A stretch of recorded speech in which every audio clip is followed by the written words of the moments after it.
The hidden cost behind property prices in Nigeria as at today. Don't be fooled. Imagine you found a property online valued at 30 million. So in this case study, let's say you found a 2-bedroom bungalow for 30 million. The purpose of this, I'll be using a 2-bedroom bungalow in Lagos. So imagine you found a 2-bedroom bungalow in Lagos listed as 30 million. Guess what? At the end of you finishing the transaction, you might spend about 38 million, which means 8 million naira extra or even more at the end of the transaction. But the question you ask yourself is why? Unfortunately, these things are not said until you complete your transaction. And these things are hidden costs that even the agent will not tell you, developer will not tell you until you've completed the transaction or almost completing the transaction. And these are the hidden costs I'll be explaining that makes property prices increase in Lagos, Nigeria as at today. Okay, if this is for you, stay tuned while I break it down to you. And note also, this is beyond Lagos as well. It could also work anywhere in Nigeria as a whole. Okay, so I'll be using Lagos as a case study today. So let's dive into the video today. So the number one first cost I'm mentioning will be the documentation. Now, the documentation I will be using, like I said, I'll be using a 2-bedroom bungalow in Lagos. You bought a property from AXYZ company. The documentation now might be the deed of assignment, which transfers the ownership from the developer down to yourself. In most cases, some people might not mention the cost of the documentation, and at the end of the day, note that because it's drafted by a lawyer and the lawyer has to be paid, you have to be the one to bear the cost of that fee because they are transferring the ownership from themselves to you. So I'll be diving into the video right about now. So the first fee I've mentioned here will be the documentation stroke, the legal fee. Now, note something I call legal fee, something I call documentation fee. In most cases, you are the one that bears the fee because the XYZ companies transferring ownership of property from themselves to you, and you have to be the one to bear the cost for that. This next one is the survey fee. Now, how does this work? Think of it this way: the property as an estate is 100 plots of land. But for them to pluck out, let's say your property is on 600 square meter of land, which is one plot, for them to say these are your own coordinates and these are your boundaries, this needs to be done by a surveyor. So you need to also pay survey fee in most cases, especially if it's a registered survey as well. The next one here is developmental fee. This tends to inspire me a lot when I talk about real estate because developmental fee tends to vary. Please pay attention. Developmental fee might also vary based on phases as well. And let me explain this to you. Now I'm buying a 2-bedroom bungalow in Lagos and they just started constructing this here. They might tell me developmental fee A is inclusive of fencing, earth, sand filling of the road, as well as let me say street lights. That might be the first phase.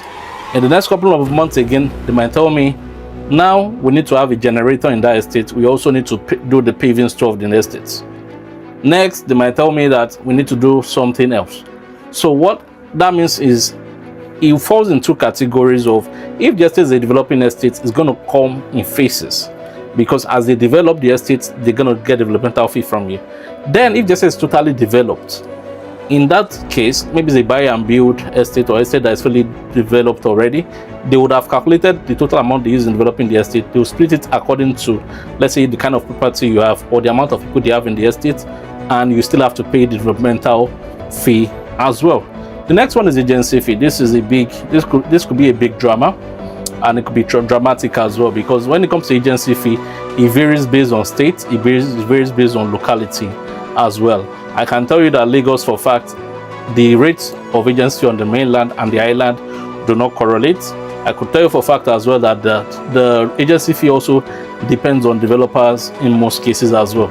So, and this in most cases is being paid by the buyer of the property because the agent is the one that showed you the property and that connected you and the developer together. So the agency fee has to be paid. It's very, very important. The next one is service charge. This also varies as well. And how does this vary as well is because the service charge can come in different categories. If the estate is a developing estate or is a developed estate. If the developing estate, if you think of it this way, if the estate is just developing and people are not staying there yet, maybe the developmental fee they might need, maybe the service charge you'll be paying only will just be the clearing of the grasses on your land. Okay, that is for that. Then let's assume the estate is developed. In this case, is either your estate is self-serviced or serviced. If it's fully serviced, then the developmental fee might include the cleaning of the estate, the lightening of the estate in terms of generator, the pumping of the water in the estate, things like that. But let's assume it's a self-serviced. It might be a situation whereby all you're just paying for is just security and the cleaning of the estate, since all of you are providing the power supply for yourself. So it also depends on the sort of arrangement you have with the developer as a whole as well. It's very, very important you note this. The last but not the least, I'll say the cost of not doing due diligence. In as much as you're buying a property, if you do not do your clear due diligence before you make the payment, as soon as you make the payment, I could tell you that the developer takes their hands off it. I will give 2 case studies of this where I know this has happened. The first case study I could give is, I remember there was a property that we got for somebody then, and upon getting the property for the person didn't like property we showed to them, but because there's another family member was a realtor, they decided to go for that family member. Upon family member getting the land through the family member, obviously they decide not to do any verification. But later on, when I eventually charted the land after they finished paying for the land, we realized that in future, if they're going to expand the road, they don't have adequate setback. So the tendency of, if they're going to expand the road, what will likely happen is the fence is going to go, and to tell you how bad it was, it might likely almost get close to the building. Okay, so if you do not discover those things before you pay, even if you go back and meet the company and say, oh yeah, this is this, they will tell you no, it's no longer as of transfer the ownership to you. And as soon as transfer ownership to you, both the problem and the solution of that property, you are the one in charge. The second case study I'll be giving is the one of the water system. So I can remember this. I don't know how many of us have seen this online as well. I've seen this happen online, whereby somebody buys a land during the dry season, and during the rain season, the house is as good as a river. In that case as well, the property has been handed over to you. Maybe you scouted the property during the dry season and everything was fine. Now you bought it, now the property is flooded. If you can't go back to the developer again, the developer will tell you have transferred the ownership to you. So if you do not do your due diligence, note that you also bear the cost of fixing the lack of doing the necessary due diligence. And this due diligence will eventually increase the cost, in which one way or the other, directly or indirectly, you'll be spending in buying the house, because the money cannot be recovered, and the money will likely be added to the cost in which you bought the property, because all you've simply done is that you've perfected the problem that was created and created a solution for it as well.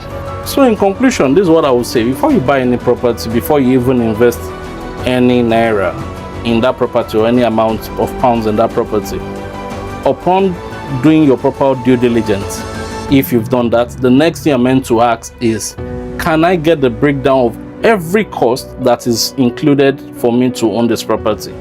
Once they break it down to you, then you'll be able to see everything.